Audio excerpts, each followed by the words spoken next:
Jadi penyu ini di laut sana, ini kalau saya umpamakan seperti halnya kunci dari rantai sepeda motor ya. Kecil memang, tetapi fungsinya sangat penting. Ketika kunci rantai yang kecil ini lepas, maka rangkaian rantai itu akan terlepas.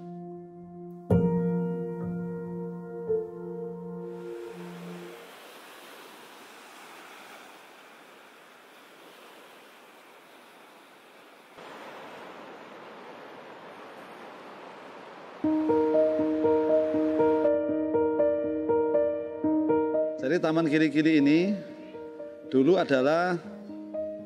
namanya bukan Taman Kiri-Kiri, dulu namanya Pantai Kambal.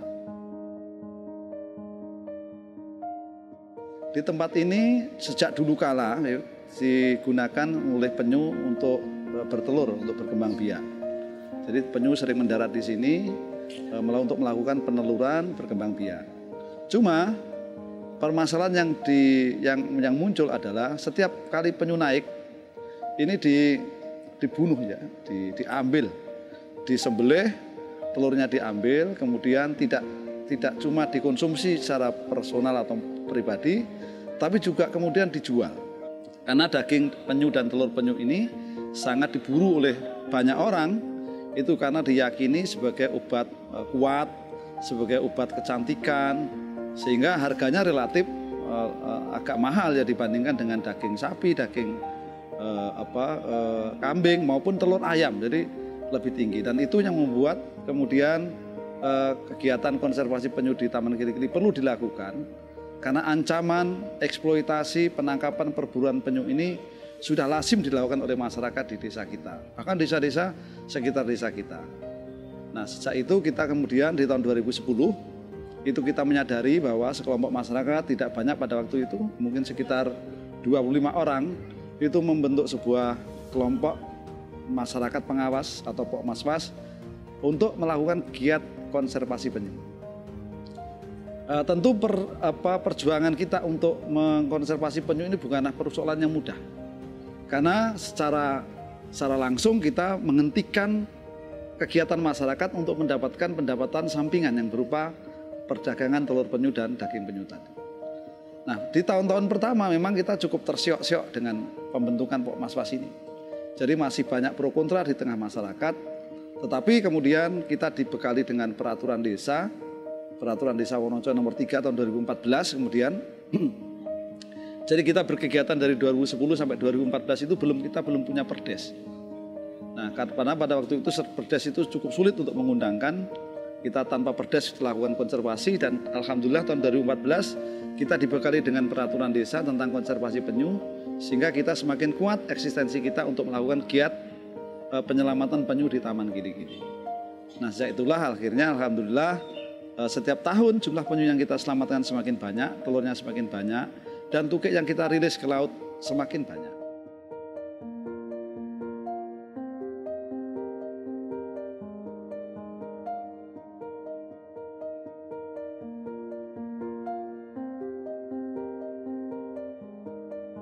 Mengkonservasi penyu ini tidak sekedar menyelamatkan penyu, tetapi juga menyelamatkan habitat penyu. Kita menyelamatkan lingkungan sekitar penyu. Ada hutan, tidak boleh gundul, karena kalau gundul sedimennya ke laut, nanti mencemari laut, penyunya nggak bisa berkembang biak, terumbu karangnya rusak.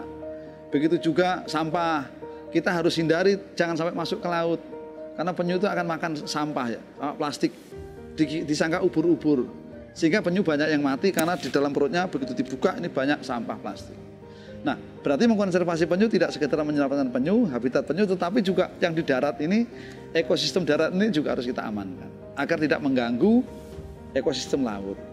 Jadi cara kita mengkonservasi penyu itu adalah, mungkin untuk gambaran untuk siapapun yang belum mengenal secara jauh tentang konservasi, adalah penyu itu ada di laut sana, di laut bebas sana.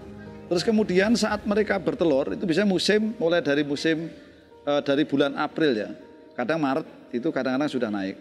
Jadi mulai dari bulan April itu naik sampai dengan biasanya September. Giatnya adalah pada waktu itu karena masih kita belum begitu mengenal tentang konservasi, ya kita sepanjang malam berjaga di pantai. Berjaga malam di pantai itu tujuannya adalah untuk mengamankan indukan yang naik, karena juga ada ancaman predator dari manusia, ada anjing liar, ada biawak, sehingga kita perlu berjaga pada waktu itu. Itu musim penyu bertelur. Jadi penyu naik, menggali lubang, bertelur.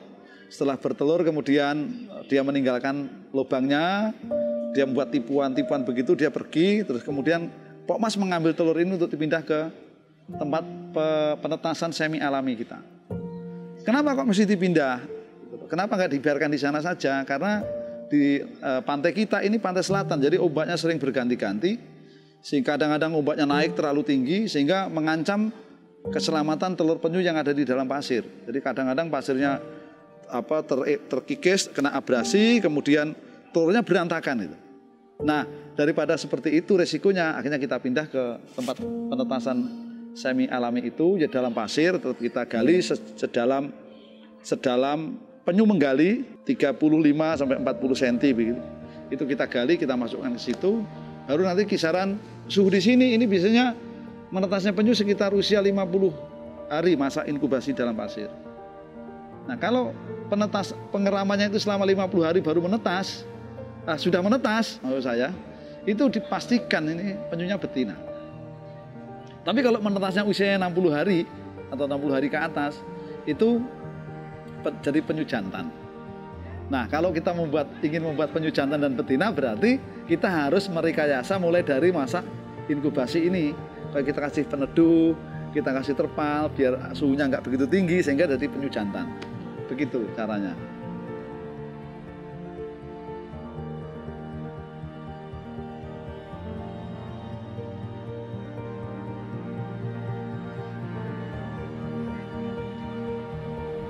Dulu di sebelum tahun 2000-an, itu masih ada penyu belimbing yang suka bertelur di sini. Besar ya. Sejak itu tidak lagi mendarat. Kemudian di tahun 2010 itu sejak kita konservasi, itu masih ada beberapa penyu hijau, penyu sisek yang mendarat. Selain penyu lekang ya. Selain penyu lekang. Jadi sejak tahun 2010 itu tinggal hanya penyu sisek, penyu hijau dan penyu lekang. Tetapi yang paling banyak penyu lekang atau penyu abu-abu. Nah, kemudian di tahun 2014 ya terakhir penyu hijau itu 2014 dan penyu sisek itu terakhir 2016. Itu terakhir kali mendarat. Sejak itu penyu yang mendarat di konservasi penyu ini hanya tinggal penyu lekang. Jadi rata-rata setiap tahun ya kisaran 70 sampai 90 ekor yang mendarat di konservasi penyu Taman Gili-Gili. Hampir semuanya berjenis penyu lekang.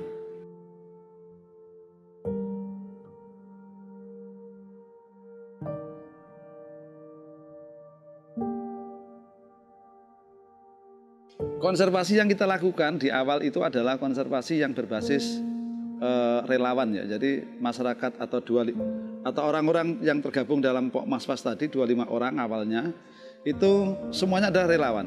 Jadi mereka sadar betul dari awal bahwa ini tidak ada yang membayar, tidak ada yang menggaji, tidak ada yang ngasih upah. Tetapi ini adalah panggilan kita bahwa penyu adalah hewan yang dilindungi. Nah, karena kemudian karena ini memang relawan, ini tidak ada yang membayar, tidak ada yang menggaji, akhirnya ya seleksi alam ya. Akhirnya berguguran dan sekarang tinggal 5 orang. Dan ini menjadi cukup di saat ini. Kenapa cukup?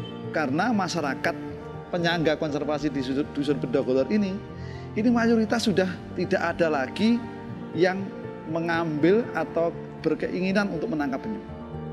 Jadi alhamdulillah masyarakat sudah sadar.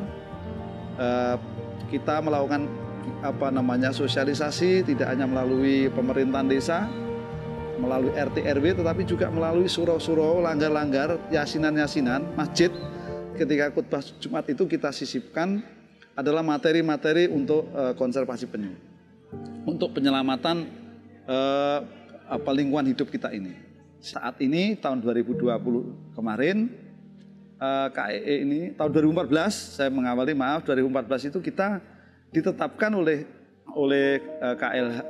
Dinas Kelautan dan Perikanan Provinsi Jawa Timur itu sebagai konservasi penyu berbasis masyarakat terbaik di Jawa Timur.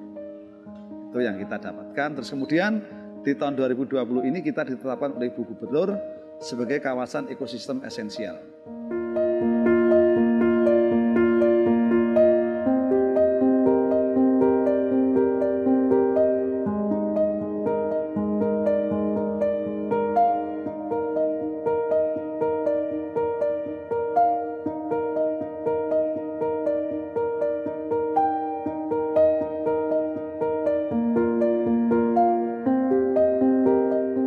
Melepaskan tukik itu idealnya kan begitu tukik meretas kita lepas, begitu tukik meretas kita lepas. Cuma karena ini ada acara, biasanya di event terakhir, di bulan-bulan terakhir, di bulan-bulan Oktober, kita akan gelar acara yang namanya ucul-ucul.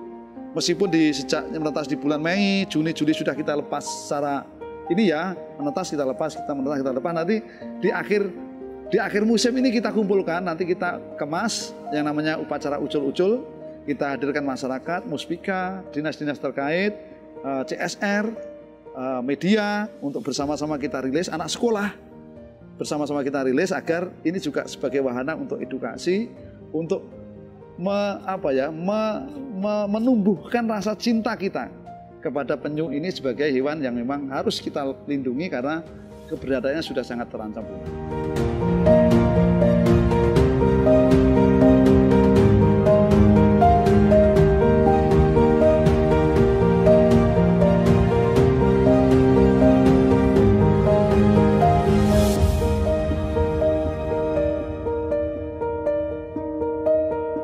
Jadi penyu ini di laut sana, ini kalau saya umpamakan seperti halnya kunci dari rantai sepeda motor ya. Kecil memang, tetapi fungsinya sangat penting. Ketika kunci rantai yang kecil ini lepas, maka rangkaian rantai itu akan terlepas. Karena posisi penyu di laut, di habitat di sana, di ekosistem laut sana adalah sebagai penyehat terumbu-terumbu karang, karena terumbu-terumbu karang itu yang menyehatkan penyu, memakan jamur-jamur bakteri, terus kemudian kotoran penyu itu sangat bagus untuk terumbu karang. Sehingga dengan terumbu karang yang bagus, ikan-ikan banyak berpijak, berkembang biak, sehingga produksi ikan di laut kita semakin berlimpah. Oleh karena itu, menjaga penyu sama dengan menjaga kehidupan kita. Kehidupan kita hari ini juga kehidupan kita yang akan datang. Oleh karena itu, tidak ada satu kata pun untuk kita tidak mencintai alam ini, untuk tidak mencintai penyu ini. Karena mencintai penyu, mencintai alam, sama artinya kita mencintai diri kita sendiri dan kehidupan manusia ini di hari ini maupun manusia yang akan datang.